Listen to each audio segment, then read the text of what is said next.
What a play after play after play. And he's got a lot of room to run, and she is taking over. Rhodes, that's the greatest conference in the country is showing out tonight, gentlemen.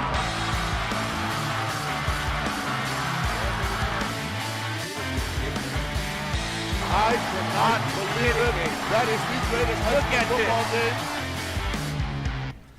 Thank you so much for being with us on a Tuesday night. On behalf of First Amendment Sports, I'm Ken Marangolo. This is the WCAC Spectacular. He's Kevin Ricka. It's got that feeling tonight, that waiting room feeling when you're getting ready to meet a new member of the family. You know what I mean? Of the family. It is. No cigars, though. Nope. T. Strachan? Hey, man, we get to pay attention to real sports, live sports, even though we have not been a part of that yet on site, which we will hopefully soon. It's just great to be able to follow the kids, see them back in action, being able to follow it, and as we're going to see tonight, also going back. I talked to some other people. You regrowing that beard? Have been, no, just been lazy. I haven't shaved since Tuesday. Okay. Last a week. Okay. Me too. I actually, same you here. You shaved yesterday. Same here. It's only been a week for me. I'm bored with this conversation. Let's get started the way we like to always get started with a little segment we'd like to call Around the League, brought to you by Lido Pizza, talking about the greatest high school conference in the land. Let's head on down south to Orlando, Florida, where former Good Counsel Falcon gets in for the national women's team. Margaret Mitch Person, a win over Columbia. Congratulations. And good things to come, as always we hope for our United States women's team. Staying with Good Counsel, the equestrian team in action down near my neck of the woods in Upper Marlboro, Maryland. Senior Peyton Lacey, senior Lily Nichols, first and third in jump. It's been good just to get outside. All sports, WCAC hits every single box. Down in Virginia Beach, Seton ladies competing in the Virginia Beach Indoor Invitational, getting the 3 in triple jump, 5 in shot put. Back in action, the Roadrunners crushing it like they do. How about out in Springfield, Virginia at the NIBC Invitational? Kevin, look familiar? Doug McDaniel, Elijah Hawkins, first and third in assists out there on that amazing court at the St. James. It was fun. We did get to be courtside for that, and it was a treat. Down in Blacksburg, Virginia, former Lady Cadet Aisha Shepard becomes Virginia Tech's all-time leading three-point scorer. We have gotten used to seeing her make it from downtown. She's doing it in Blacksburg. Good for you, Aisha. Keep it up. 270 plus. Wow. It's a lot. She's not done yet. Leonardtown, Maryland, home of St. Mary's Riken, where the Knights dropped a pair of games at Good Counsel, but I'll tell you what, everybody was just ecstatic to be back in action, T, to your sentiment.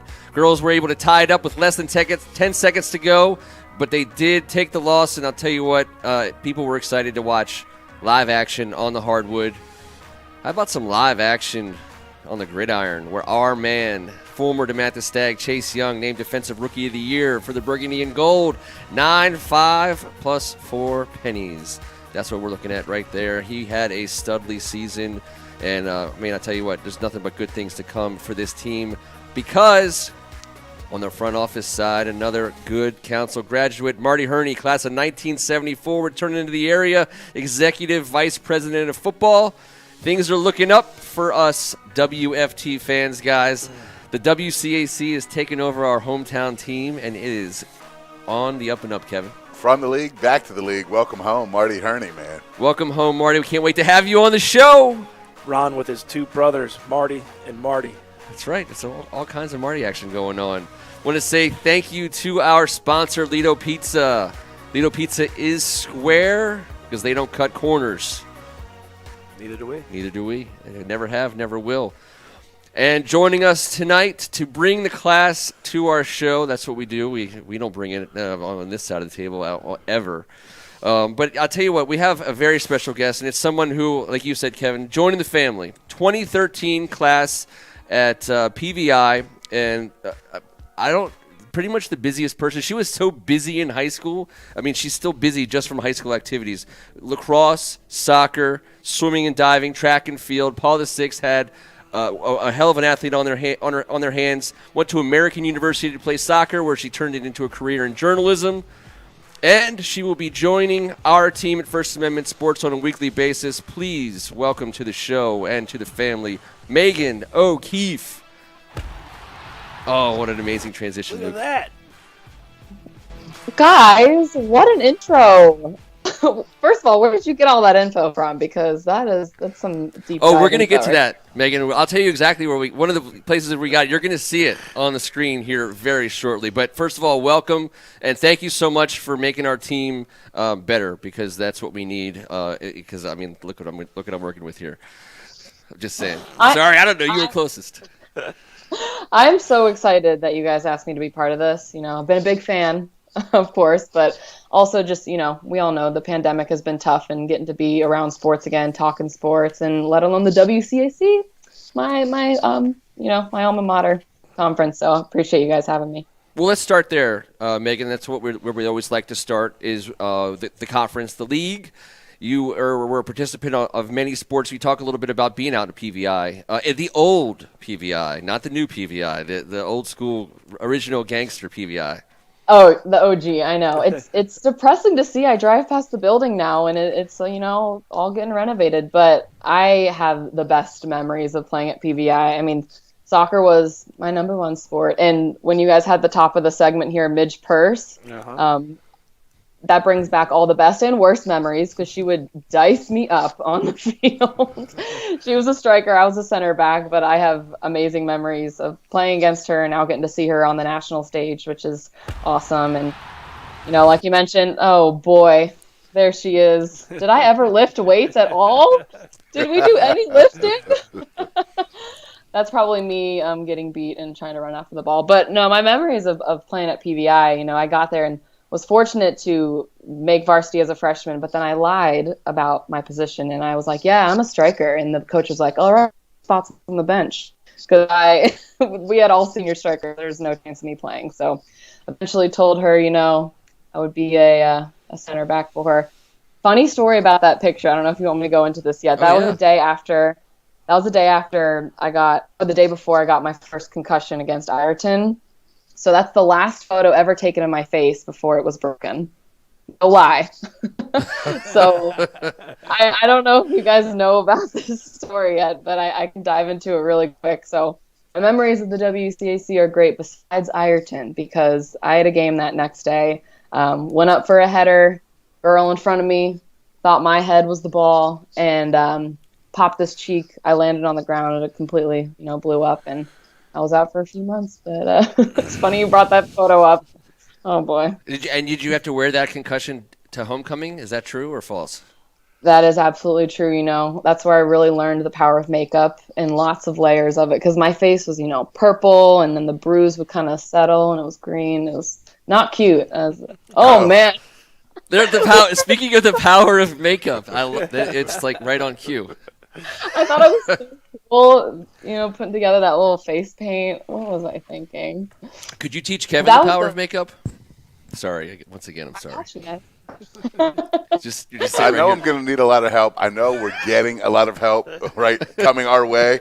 As long as this interview proceeds a little bit smoother, I think we're going to get there. As long as we don't mess it up in the next 15 to 20, we've got a great thing happening. Wow, you guys dug into the archives. I like it. So you chose soccer to take to the next level. I did. So probably the only sport that I got any college attention from. Oh, there it is. So the recruiting process was crazy. I would reach out to schools starting freshman, sophomore year, and I wanted to go to a big name school. I wanted to go to a Duke, a Stanford, until I learned I did not have those skills. But I was getting attention, from a couple smaller schools. And when American reached out to me, I was like, where is that? I have no idea what that is. But, had to have an open mind at that age, and considering my abilities, maybe not shoot for the stars there. But, I signed with American the very last day of my junior year of high school. And so senior year was just smooth sailing, What are homework? As it should be. All right, well, Megan, speaking of smooth sailing here, Ken likes to prepare questions for our guests on a weekly basis. And, whoa, I don't know what's going on with that shot, but that's a whole lot of Kevin Ricker right there. Good work. Prepare yourself. I don't know how you fit the head in the screen, but nice job by our editing team. Megan probably figured that out before the show started. So he writes down any WCAC schools that give you special feelings or warm fuzzies and a bunch of emojis that Ken uses on a weekly basis that I find to be a tad bit embarrassing. I'm going to go with, how'd you get into journalism? Let's get right into that. That's what you're going to do with us here. Sorry, bud. Yeah. No, but all about. Let us know how that started.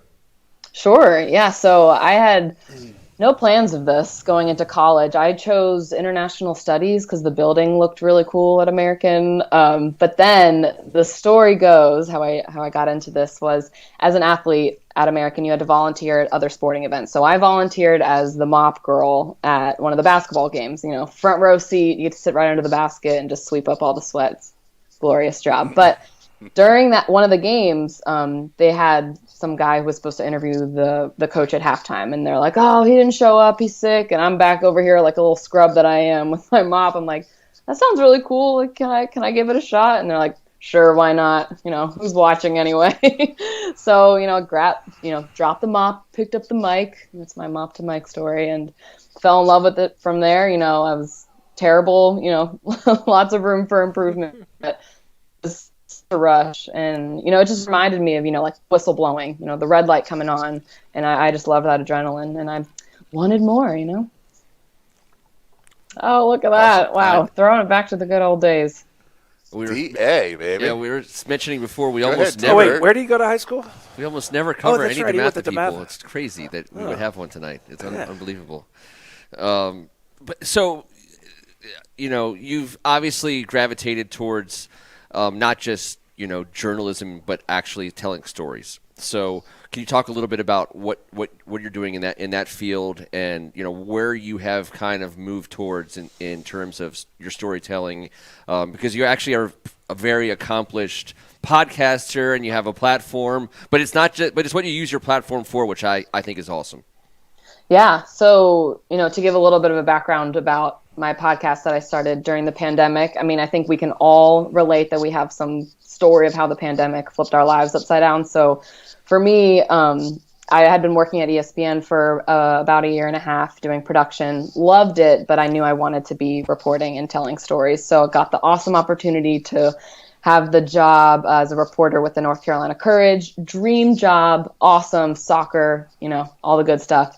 A month into the job, this pandemic hit and I lost my job. So at that point I was like, what do I do now? I had this dream job. All of a sudden it's gone. Back home living with my parents. I'm like, I just want to get back into storytelling. So I started a podcast where it started out something just for me. I wanted to share the stories of other athletes or just other humans where something crazy in their life happened, things didn't go as planned, and how they overcame that. And so really targeted athletes as, with their injuries, and really started to specify with mental health, because I think that's something that really needs to be brought to light more so. We're so focused on getting stronger, getting faster, when as an athlete, you don't focus on your mental health as much until it becomes a point where you really need to. So I wanted to give that a platform and talk to some prior athletes and to some current athletes. So, one of my old teammates, Dylan Wolf, she had 7 ACL surgeries, and you can only imagine how much that sets you back. But she just has a really inspiring story of how she overcame that. So that's just one of my few awesome guests that I had. And that's a little bit of a precursor to some of the stuff we'll be seeing on a weekly basis here in the WCAC from Megan. But T, I was gonna, and Kevin for that matter. Thanks, Kev. Yeah, I was turned this way. I kind of turned. I rode with him. I might as well jump in. There's a wire over here. It's on my left hand side. Fair enough. What I'm most excited about is as Megan has made connections and has kind of talked to a bunch of folks at all the schools in our conference, finding these kinds of stories to bring to light, and that was always something we wanted to have as part of our show. Not just stats and highlights and amazing guests, but also this other aspect of what's going on in the WCAC. Because let's be honest, it produced now I'm going to say good things and produce guys like these, and if you're going to be in coming out of the WCAC, you got to be able to tell these kinds of stories. And so I think Megan's going to knock that out of the park. And that's great. And we're so glad that you're going to be on the team doing that. We talk about the sports and the wins and the losses and how good somebody is and who's the best and where they're ranked. But it's the stories behind these kids that mean the most a lot. And it's the stories that help out other people, hopefully. And I see that you were involved in Paula Six peer mentoring. A lot of this stuff seems to be coming natural to you, going from mopping to a mic. But what other influences, is it the peer mentoring or what other things in your life helped you get to a point that you wanted to tell these types of stories? Well, I don't know. I think my dad might be watching this. So I'm going to give him a special shout out. But, I was raised a military brat. And then also my mom, who I hope is watching too, she was a doctor. So I was raised by two people that were just constantly helping others. And I'm like, dang, the bar is set high. And all I'm doing is kicking a soccer ball around. So I wanted to find a way to, still incorporate sports while, bringing in those feel-good stories and showing the power behind sports and the platform that they provide. So shout out to my parents, don't want to give them too much credit, but most of it comes from there, I guess. That's very cool. And Megan, I'm thrilled that you're looking forward to getting into the mental health aspect that we have to attack at the high school level specifically, I think. And even before that, at this day and age, all of us have been in a locker room for a majority of our adult lives that started as teenagers. And that's where a lot of the mental health stuff, festered or was dealt with or embraced. Those people become family on a weekly basis. But, the machismo of the sports that we play didn't allow a lot of your teammates to break down and maybe tell some of these stories that I can't wait for you to delve into and open wide open for us here at First Amendment. I appreciate that. Thanks, guys. I'm excited to be on. Well, can you tell us a little bit about your community segment and, maybe, exactly, tease a little bit of it and talk about your sports experience, kind of folding into that a little? Yeah, I don't want to give too much away, but I do have a couple of things that I'm very excited to share. I will tease a few. For example, we've got, a kid from PBI who created his own virtual food bank during the pandemic, which is just incredible and so needed right now. And then we're also looking at a student from O'Connell, and after the explosions in Lebanon, she raised almost $3,000 to support relief there for her home country. So lots of really exciting stories. I don't want to give too much else away, but definitely want to get people excited about these amazing stories and students from around the conference. Now, just because you're new and we still have to, Luke, yearbook photo, please. Everyone gets a yearbook photo on here. I don't want mine on here. That's a good yearbook photo for sure. But I'm just saying, finally we have somebody whose yearbook photo isn't like 50 years old. I feel like when we did like Danny Ferry and Adrian Daly. Yes, a yearbook photo from like this century. It's an amazing thing on our show. We can do it. We did it. But no, Megan, we're super excited to have you, and we got to embarrass you. We obviously have to put your yearbook photo up there. And I appreciate that. I was like, that paragraph under my name, like, did I have a life? Why? Oh, yeah, that's what we got. I mean, we're just like, oh, my. I was trying to read writing it down. We're like, oh, my gosh. Peer mentors, Powder Puff, student ambassadors. Swim and dive. dive. Don't think I got any playing time during any of those other. Yeah, track and field, I think I ran like one event because you get like a free T-shirt. Oh, but you were on the yearbook, so you made sure everything got in. That's true. It was edited multiple times. And we talk about the options program at PVI, and it's amazing. But I do want to, because we have had the opportunity to cover multiple PVI games over the last few years, and I always shout out to the student section, the sixth man. I saw you had that in your yearbook as well. I love it. I love when the kids get behind the teams. It's amazing, and they take it for real. They take it seriously. They practice. It's a big deal. That's awesome. My gosh, that was the highlight of, if you're going to ask about my highlight of my athletic career, it's being part of the six man because, I mean, there weren't a lot of highlights of me on the field, but the six man, I have the best memories of being in the student section. And I mean, we always told people we were like ranked top 5 student section in the country. Like, have no idea if that's a real thing, but we took it, we claimed it. Yeah, it was just amazing. I mean, you see photos of the stands inside the PVI arena. I mean, it was just chock full of students and everyone's so energized. It was the best. And the team, I mean, the men's basketball team, what was it, 2012, 2013 was phenomenal. So easy to cheer for a team like that. Well, now we know how you got the job. Ken and you just got off talking about mascots. The future of the First Amendment mascot, I'm sure, was discussed. Yes. I'm sure it's going to the measurements will match your measurements as well. We just need a big enough head for the mascot. And Megan, that doesn't exist. But also, we are definitely a top 5 podcast for the top conference in the country. Nationally. Top 5 podcast for the top conference in the country. We own that. I've heard big things. I believe it. Mm-hmm. Thank you so much for your time. When you get back in town, we want to have you in person to join us, and we can't wait to start seeing your segments. Megan O'Keefe, class of 2013, pride of Paul VI. We'll see you soon, Megan. Thank you. Yes, welcome, Megan. Thanks, guys. Thanks. Coming soon in the community, Megan O'Keefe for First Amendment Sports. It's going to be awesome. We'll get that started right away. How about talking a little bit about some in the community stuff here right now? I know we have 3 schools that are doing some awesome things in the community right now from the WCAC, and we will start in Hyattsville. Of course. Where DeMatha Soccer Academy had 2 free clinics hosting in honor of MLK Day, their MLK Day of Service. Over 120 participants, boys and girls ages 6 through 12, raised over 150 canned food items, and their soccer program is awesome. They also, some of those guys also coach over at Seton, so they're doing good things over there in Bladensburg and Hyattsville, and helping kids out is just amazing. Kudos to the DeMatha Soccer Academy. Heading on up to Olney, we're Good Counsel. We want to take another moment to thank everyone who donated medical supplies to them for the Baltimore Convention Center, Field and Holy Cross hospitals.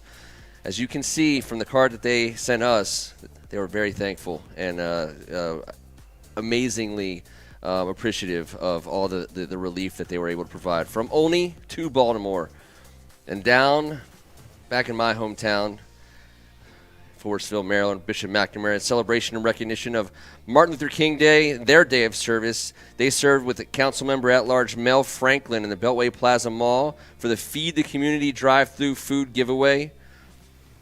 Thank you so much to the Bishop McNamara community for participating. Again, also all these schools just doing amazing things to help out the community. That's the kind of thing that deserves to be highlighted and spotlighted. It's not just the Matthew Good Counsel and McNamara. We're going to spend a little time every week making sure people know the amazing things that all these folks are doing. T, you said it at the beginning of the show, and I think it's a great way to go out and maybe wrap it up, and that is sports are back in action. We are seeing teams hitting the hardwood, especially right now, and it is our sincere hope that if anyone gets to play sports this year, it's just got to be those spring sports. I want to see everyone play sports, but we just don't want to see those spring sports get robbed 2 years in a row. Right. Lacrosse, baseball, softball, the other kids in that particular season of sports. It's amazing that they're able to play basketball.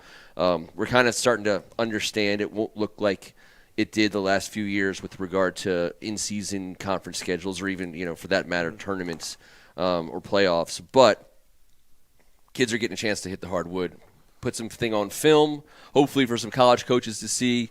But more than anything else, work up a sweat, wear the colors, be coached. Yeah, no, I saw an interview earlier today. Coach Mike Jones out at DeMatha was just saying, look, it's going to be a little bit different. You have goals. It's not always the same goals. You want to win every game. You want to win whatever championships you can, but because the WCAC is not having a normal schedule this year, he said really the main thing is to get kids back out there, get some film on them, let coaches in college watch and see reps and see what these kids are able to do, because the college situation right now is all in flux. And everybody who's playing this year is allowed to come back. This year doesn't count for anybody, so there's going to be limited spots. So the exposure for some of these kids, especially the upcoming seniors that don't know where they're going right now, it's huge.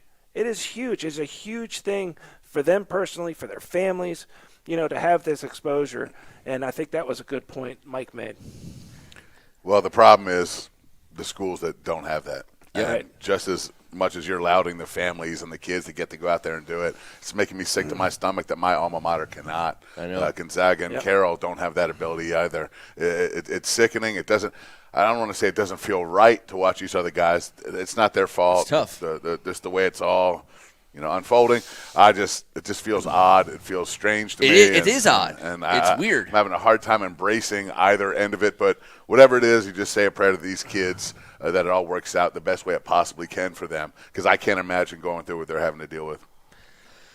Positive and uplifting finish to the show. And we don't have a graphic for this, but we're going to make one for the next week. We're going to do a shout-out to a former teammate. 10 seconds, 15 seconds. I'm putting you guys on the spot, but we'll know next week. We'll have a better former teammate or someone you played against in the league. It can be anybody. T, you get to go first. Shout-out to a former teammate in the WCAC. Right now? Actually, right this second. A former teammate, a guy who I know watches our show, Hezekiah Faison. I think I've even talked about him before. His son played on the DeMatha team as a linebacker in the last year. I think he graduated last year. He checks us out. He was always a great friend. Always, it has been great to reconnect with him here in the last few years. Shout out to Hezekiah. Shout out to a former teammate. I'm going to give a shout-out to a former teammate. Now, he's a WCAC guy, Good Counsel Falcon, but he was my teammate at Catholic University. I want to give a shout-out to my man, John Condon, fighting the good fight. He's as tough a guy as that comes. I've known him my whole entire life. He's up against the battle. He's got a strong squad behind him. Love you, brother. Looking forward to watching you beat this thing down the way you always do. Take care, my man. And I will echo that and sending all our most positive wishes. I'll send a shout-out to my brother, Joe Marangolo. He was my teammate at Bishop McNamara on the soccer field. I know he's watching tonight, and he is also battling himself, and he's got a strong squad behind him and an amazing family, not just of Marangolos, but of WCACers. So I think that it's a good first go at shout-out. I want to give a shout-out to my brother and my fellow Mustang, but also fellow Marangolo, which is pretty special. We will be back next Tuesday night to talk about the greatest high school conference in the land on the WCAC Spectacular. He's Kevin Ricca. That was awesome, man. Appreciate it. It's great to have Megan on board. Looking forward to seeing what we can do. He's Tim Strachan. No, it's going to be great for her to add that addition to the show. Love the community stuff. Love the news stuff. Again, you guys want to get in touch with us with any news or things that you're doing in your community at your schools, please let us know. We'd love for you to be a part of the show as well. You will be able to find us in multiple places. Instagram, First Amendment Sports. Twitter, First Amendment Sports. Plead the First CEO. On the WCACsports.com platform and any other place where you happen to catch the greatest high school conference in the land. You will find us. We'll be back again next Tuesday night. On behalf of First Amendment Sports, I'm Ken Marangolo, and this was the WCAC Spectacular. See you next week.